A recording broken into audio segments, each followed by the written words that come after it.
Hello, and welcome to the Algebra 2 Curriculum Night.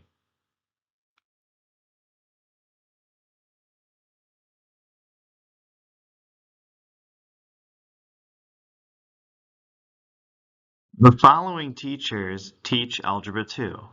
Mr. Jacob Creedon, Mr. Corey Bell, Mr. Jason Wise, Mrs. Maria Vintilescu, Mrs. April Dobbs, Mr. Michael Kolinsky, Mr. Rick Powell, and Mrs. Jennifer Reese. Support staff is Mrs. Wendy Noose.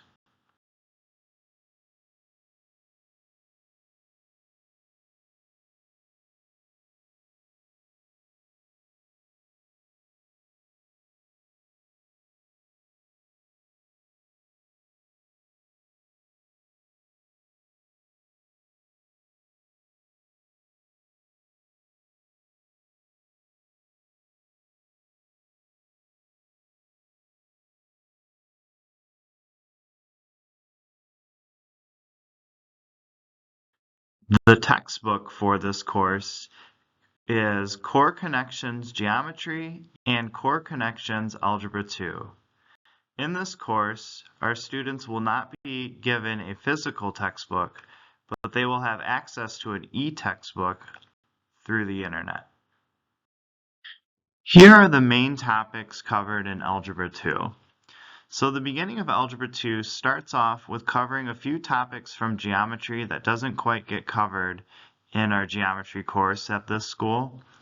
We start off with the first chapter, just a brief review of shapes and transformations, and then we jump ahead to chapter 9, which is all based off of solids and constructions.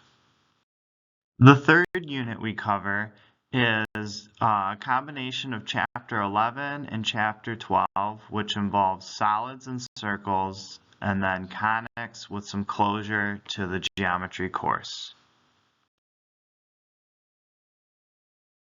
Our fourth unit is where we finally begin the Algebra 2 book. We start with chapter 1, which involves some investigations, and then looking more in depth at functions.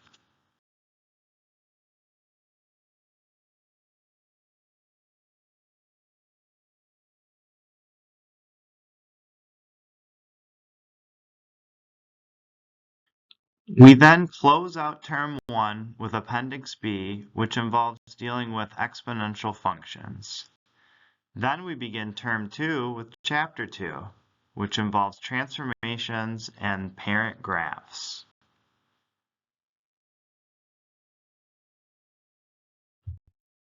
Then we move to Chapter 3 in the Algebra 2 book, which involves looking at equivalent forms, and then finally closing out with Chapter 4, which involves solving and intersections.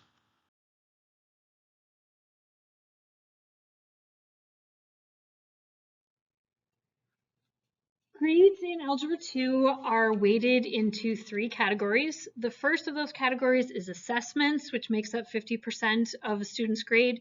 This includes any tests or quizzes that might be given throughout the course of the term. The second category is assignments, which is 30% of the grade. This could include work done during class meetings. It could be homework done individually. Many of the assignments you might see your student doing are through a website called Delta Math, or it could be done on Desmos, another math website that we use. There's a variety of possibilities for assignments, but they may not all be a traditional paper pencil sort of assignment that you would be used to. And the third category comes from the final exam that will come at the end of the term, and that one is weighted at 20%. You may be wondering what materials your student needs for this course. There are some things that are really important for them to be their most successful. Most teachers will give some version of a note packet to students. That may come in one large packet. It may be one packet per unit. It might be individual sets of notes each day that students can kind of combine on their own into a total packet. But most teachers will be providing notes to students. Those notes might also be available through OneNote in Teams or in the OneNote app on their own. In OneNote, you can often find not just class notes, but copies of handouts, additional resources, sometimes answers to homework assignments or worksheets or warm-ups from class or all sorts of things. There's lots of resources that are available in OneNote, so ask your student. They can show you what the class notebook looks like. Your student is also going to be using a calculator in this class. We recommend TI 84 calculators are the most easily available.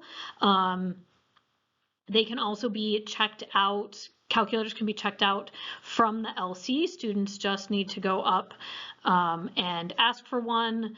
And some teachers do have a handful of calculators available in individual classrooms. That varies from one teacher to another, but students are going to be using calculators in class, and we do not want them solely using a calculator on their phone.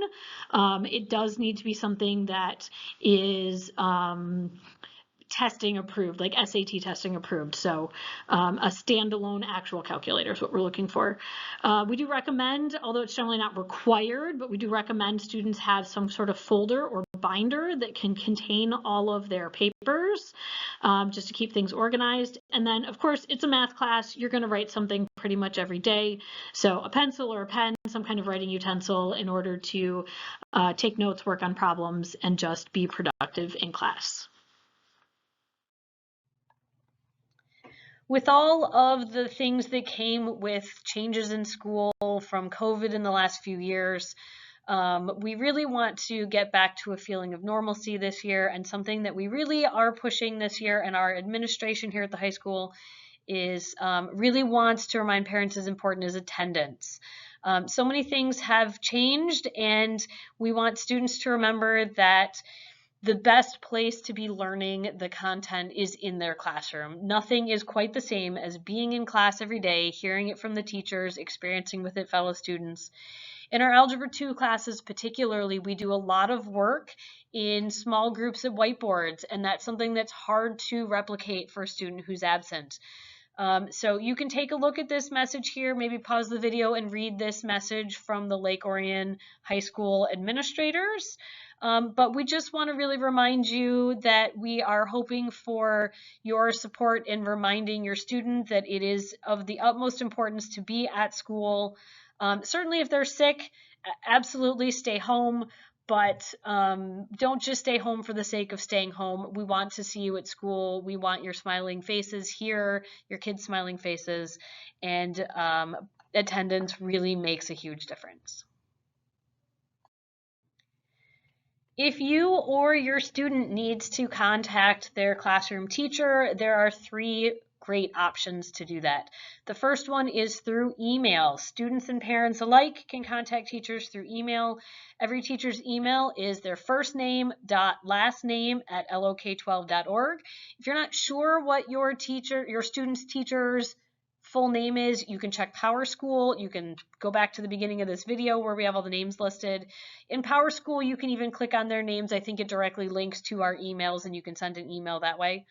For students can contact teachers through a Teams chat. Teams chat works a lot like text messaging on a phone. It's kind of an informal method, but it's quick and simple, and it's an easy way for students and teachers to share information, ask a quick question on a homework assignment, or find out what they missed from an absence day. Finally, a phone call. Sometimes an email just isn't going to work. It's too hard to explain through an email or whatever the case. So you can certainly always arrange a phone call with a teacher. If you want to set up a phone call, check with the teacher for the best times, but we're usually most easily reached after school or during our prep period. You can always call and leave a voicemail as well. But if you want to arrange something ahead of time, just maybe send a quick email and ask the teacher about a good time for a call. Once your child has completed Algebra 2, the next math class that they would take depends on what they've already done.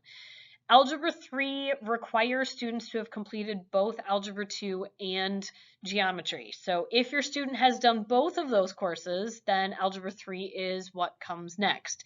If they haven't taken Geometry, which is the case for some of our sophomores, if they haven't taken geometry, then geometry comes next in line, and then they will be able to take Algebra 3 after that.